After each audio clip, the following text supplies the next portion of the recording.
Welcome back to Reality Asserts Itself on the Real News Network. I'm Paul Jay, and we're continuing our discussion about the United States and Iran with Trita Parsi, who now joins us again in the studio. Trita is the founder and president of the National Iranian American Council. He's also the award-winning author of many books. His latest is Losing an Enemy, Obama, Iran, and the Triumph of Diplomacy. Thanks for joining us again. Thank you. So we're going to just kind of pick up the discussion where we were at after part one. So I suggest if you haven't seen part one, go back and watch it and then pick up here. So quite articulated by several members of Republican members of the Intelligence Committee and various other defense committees in Congress and such, they have talked openly about destabilizing Iran. And that they know they can't invade Iran, Iraq style. The cost would be ridiculous. But they think they can start another Iraq. And I've talked to Iranian friends who say that people don't quite understand that there are a lot of these kinds of fracture lines in Iran, that you could have another Iraq. And in fact, it's driving people that used to be very critical of the Iranian regime, or government, I don't mind calling the American government a regime too, but we'll use the word government, the Iranian government, to actually defend it now, because they're so afraid of the kind of American policy, if successful, doesn't lead to quote-unquote regime change. It leads to the destruction of the Iranian society. So what do you make of this kind of plans? And I shouldn't say how realistic it is, because they thought the invasion of Iraq was realistic. In fact, the name of the show, Reality Asserts Itself, comes from an American who says the invasion of Iraq is realistic. And no, it wasn't, but that doesn't stop them from doing it again, does it? We talked about why there is such a divergence of perspectives between Israel, Saudi Arabia, and the United States, or segments of the United States earlier on. And the bottom line is that as a result of the invasion of Iraq, what had essentially balanced the Iranians were now taken away, and Iran was unleashed by the Saddam Hussein regime falling and by the Taliban falling. Now, if you want to restore that old pre-2003 balance, there's essentially two paths to it. Either you make Iraq and Afghanistan stunning successes, and as a result, they become so powerful that they are checking Iran. Or if that's not in the cards, which certainly doesn't seem to be the card, because if there's anything that the United States has clearly not been good at, it's nation building.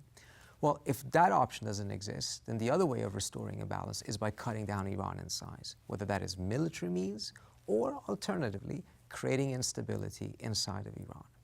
And the areas in which elements of the US government have looked at, and particularly during the Bush years, it was quite active in trying to see where it could work, is in the border areas where there tend to be ethnic and religious minorities, whether that is Sunnis in the Baluchistan area, or whether it is Kurds, or whether it is Arab Iranians in Khuzestan and other places. And that effort has been very, very active.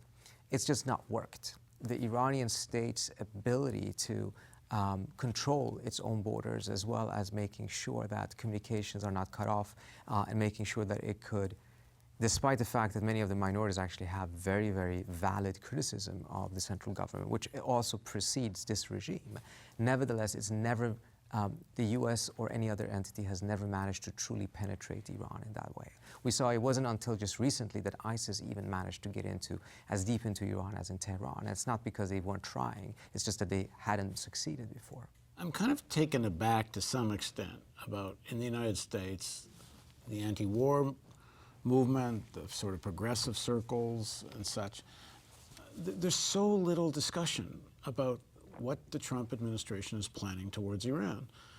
You get small discussions on it, certain organizations, relatively small, but the main progressive, main liberal, main left barely talks about foreign policy at all, and do not focus on what's clearly coming. These guys are planning another Middle East adventure at some level. What do you make of that? Well, I think, first of all, I think there is a degree of awareness, a good degree of awareness amongst the leadership of many of these organizations. The problem is that the Trump administration has lit so many fires that these groups that, to begin with, are underfunded compared to their equivalents on the right, are essentially spread thin and cannot focus on all of these different issues at the same time. And they end up becoming somewhat reactive, in which what we're focusing on is whatever Trump is immediately focusing on, even though there's a realization that down the road he's going to do X, Y, and Z on Iran, North Korea, etc.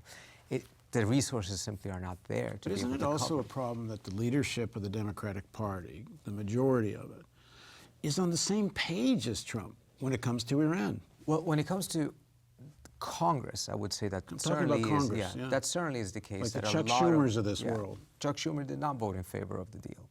And even though a very strong majority of The nuclear deal, deal. even though in the House side there's been plenty of support for the nuclear deal amongst the Democrats, nevertheless, part of the problem has been that many of them also took a political risk in doing so because they opposed AIPAC on its absolutely #1 priority.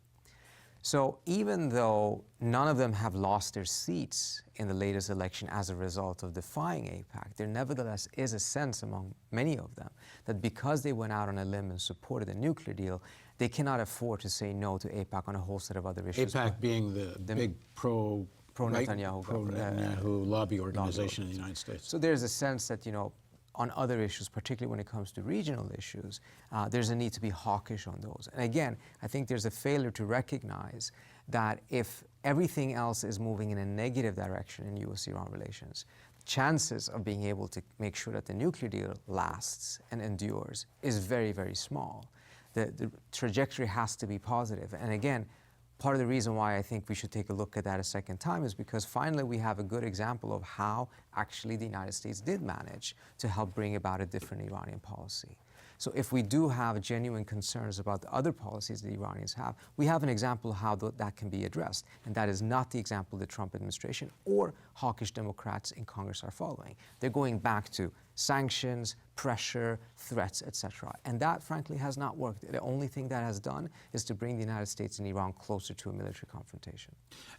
Cheered on by the Chuck Schumers of this world. And so when Trump bombed Syria, that air base, which was mostly a symbolic bombing, Chuck Schumer and others were saying, now he looks presidential. I mean, in the midst of all this controversy and his administration being so much trouble, the one thing he can do is become a wartime president. Certainly, and I think there is a certain degree of addiction to coercive policies that is as strongly held among some in the Democratic Party as they're held on the Republican side.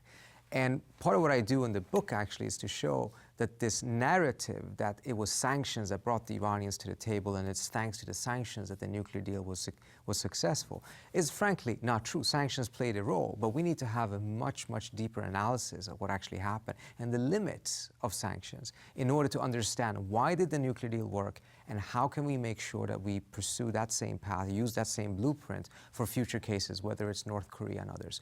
If we are lulling ourselves into the belief, deluding ourselves into the belief that it was because of sanctions, I think we will be in for a very big surprise next time we have a case, because sanctions actually brought the United States and Iran very close to a military confrontation. Well, sanctions is clearly the operating theory of all the main media and the official American position. So if it wasn't sanctions, what is the story?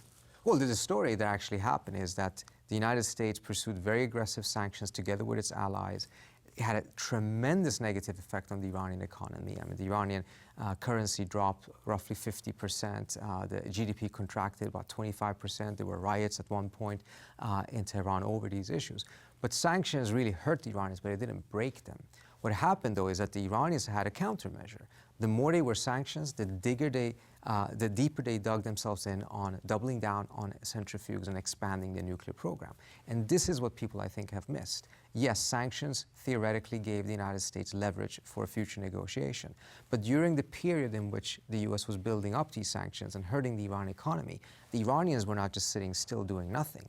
They were doubling down on their nuclear program, building more centrifuges, learning more about how everything works, and expanding their stockpile of low-enriched uranium. By the time they met, which one had actually gathered more leverage over the other? That's the part, the alternative cost to sanctions that is rarely discussed. And what essentially happened was that the American and European sanctions clock was not ticking as fast as the Iranian nuclear clock. They were expanding faster, and they had more maneuverability in order to be able to further expand it than the U.S. had, because sanctions essentially reached their apex somewhere between 2012 and 2013. In 2012, January, Leon Panetta, then Secretary of Defense, publicly stated that Iran is roughly 12 months away from, their breakout time is 12 months, meaning if they were to decide to build enough fissile material for a nuclear bomb, it would take them 12 months. By January 2013, 1 year later, that breakout period had shrunk to 8 to 12 weeks. The president realized at that point that if nothing changed and they were just sticking to the sanctions path, it was far more likely that the Iranians would have a nuclear weapons option and be able to present the United States with a nuclear fait accompli or war than the Iranians collapsing and begging for mercy because their economy had died. Now, so sticking to sanctions would lead to two very bad options. At that point, the president decided to go back to the secret negotiations in Oman and for the first time accept Iran's red line, which was accepting enrichment on Iranian soil. That's what opened up the negotiations. the Iranians said they had no nuclear weapons program. American intelligence agencies, in their last national estimate, which I forget the year, was 2007, said there was no nuclear weapons program. So are you saying there was a nuclear weapons program? The 2007 NIE said that experimentation with things that could be used for military purposes had stopped by 2003. 2003, right. And that was a big statement in and of itself, because the Bush administration were saying that they were essentially actively working on a nuclear weapons program. But the U.S. intelligence estimate itself said that prior to 2003, there were violations and, or at a minimum, suspicious activities. Of which the IEA had never actually had evidence of. Not that had been presented, but there was a strong conviction amongst many parties that there was something the Iranians had done in the past that they had not fully disclosed, and they wanted to get to the bottom of it. And that's one part of the side deals to the nuclear deal, not a side deal, but an annex, if you can say, to the nuclear deal, in which the IEA got access to people in order to complete its investigation of what the Iranians had done or not. Because there's one theory goes that the Iranians were actually telling the truth, that they didn't have a bomb program going, but they wanted it to look like they did, or they wanted to look like they were approaching breakout. But it's one thing to have enough material to create a bomb, and it's another thing to actually have a technology for a bomb and being able to deliver a bomb, which they claim they weren't doing. And there's also another explanation, which is that prior to 2003, they may actually have had things that were illegal, that were experimentation, etc. They had stopped it, which the IAEA and the intelligence, the U.S. intelligence acknowledged. And they were worried that if they came clean on what they had done in the past but had stopped, they would still be punished for it. So as a result, they were not opening up their books entirely because they were not going to be punished for something that they had stopped doing. And the question that the Europeans in particular felt was important was that, well, are we going to make sure that they don't do it again in the future, or are we going to be obsessing with what they did in the past and punish them for that? And they lean towards, well, if we don't get to the bottom of that, but we still make sure that there's no path for them to be able to have any weaponizations, experiments, or weapons program in the future, that's more valid and more important. But when you said the Obama administration realizes they're just weeks away from breakout, they're not weeks away from having a bomb. Not weeks away from having a bomb, but weeks away from being able to have the fissile material to build a bomb. So that was one of the measurements. It's actually originally the Israelis that pushed for that measurement. But the bottom line is this. Whichever measurement one were to use, and however valid or not valid it would be, the reality was that the U.S. could no longer really squeeze the Iranians on sanctions because the pain of the sanctions was waning, whereas the Iranian ability to further escalate their nuclear activities had not the same degree of limitations. So if you wanted to use that leverage that sanctions had produced, you would have to do it fast because the leverage was actually decreasing. But therein lies the issue. The president recognized that he had to accept enrichment on Iranian soil. That's something the Obama administration actually always had planned to do, but the plan was to concede that point to the Iranians at the end of a negotiation. Instead, now, the United States had to concede that point at the very outset in order to get real negotiations. And if we had accepted enrichment on Iranian soil at a much earlier stage, chances are that a deal would have been found at a much earlier stage when the Iranians had not expanded their program to this point, had not learned so much about the fuel cycle. And as a result, a better deal, so to say, could have been found if we did not have such an unrealistic negotiating position to begin with. Because in 2003, when the Iranians offered to open up their nuclear program for full transparency in a proposal to the US, they had roughly 150 centrifuges. By the time the Obama administration met the Iranians in Oman, they had roughly 22,000 centrifuges. They had 10,000 kilos of low-enriched uranium. This is the point I think has not been acknowledged, that yes, all of these added sanctions, etc., are quite impressive web of sanctions that really hurt the Iranian economy. But what they did on the nuclear front, to a certain extent in response to this, I quote one of Rouhani's closest advisor, his chief of staff, in an interview. He said, well, some of these things we actually never needed, some of the expansion that they did in the nuclear program.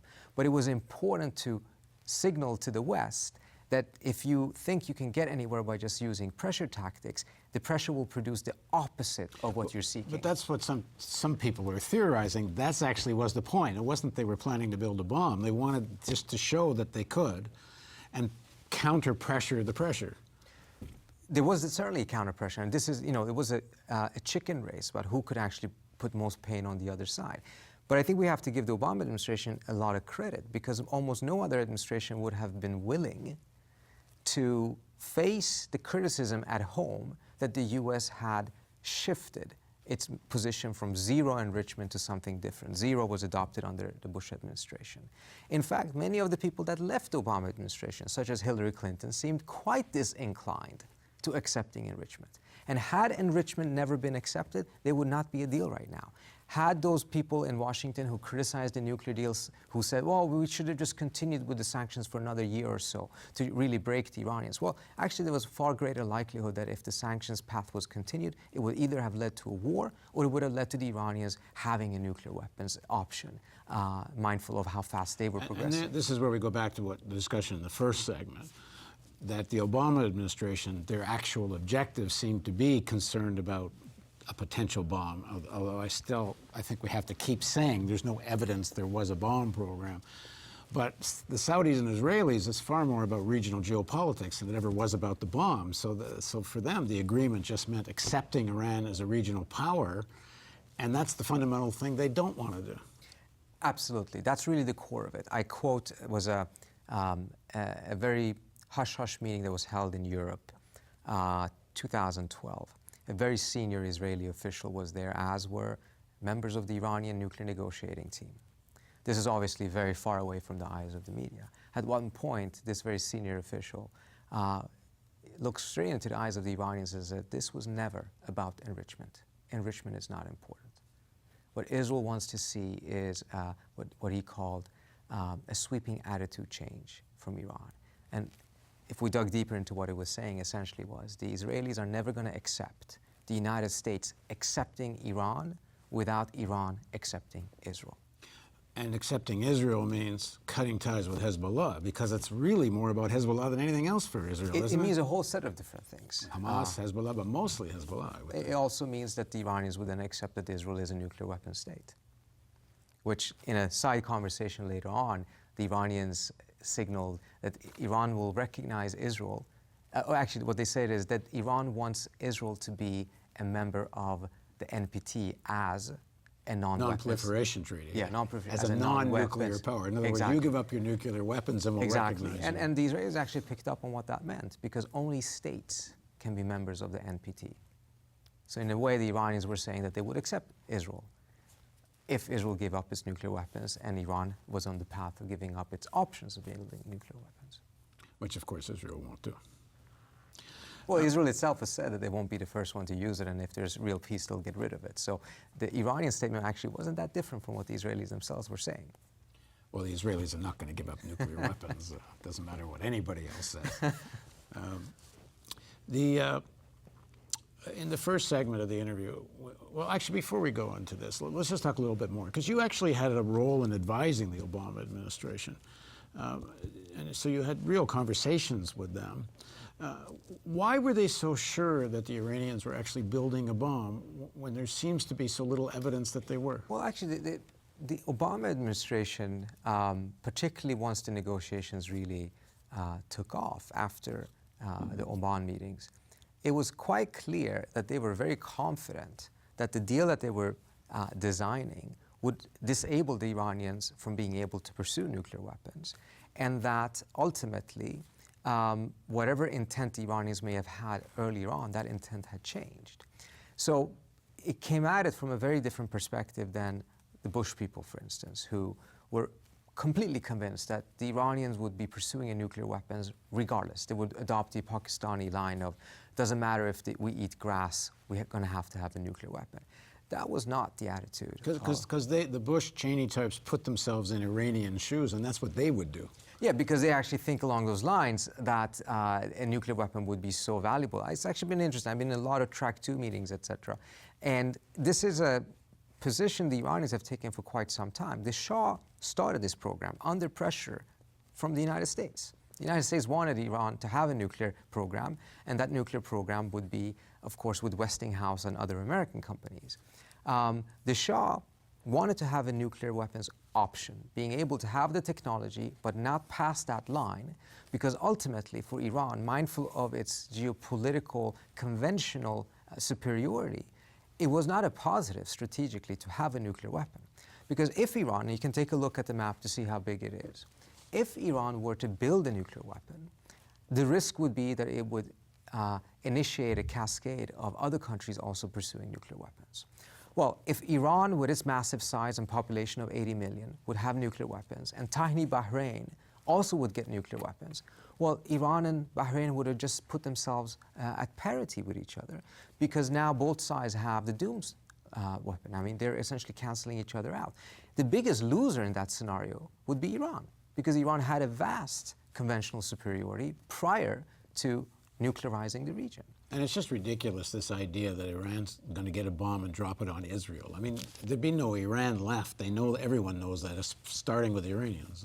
I interviewed one of Ariel Sharon's advisor, who very clearly explained something to me that completely then contradicts the Israeli public line. He said, whatever Iran does to destroy Israel, it will never destroy Israel's ability to destroy Iran in turn. Or the United States' ability. And yeah, and what he's referring to there is that Israel has several Dolphin German-made submarines that are nuclearly equipped, meaning that if the Iranians were be so foolish to ever use nuclear weapons that they don't have against Israel, they would still not be able to destroy Israel's submarines. And as a result, Israel has a second strike capability, which would mean an automatic destruction of Iran.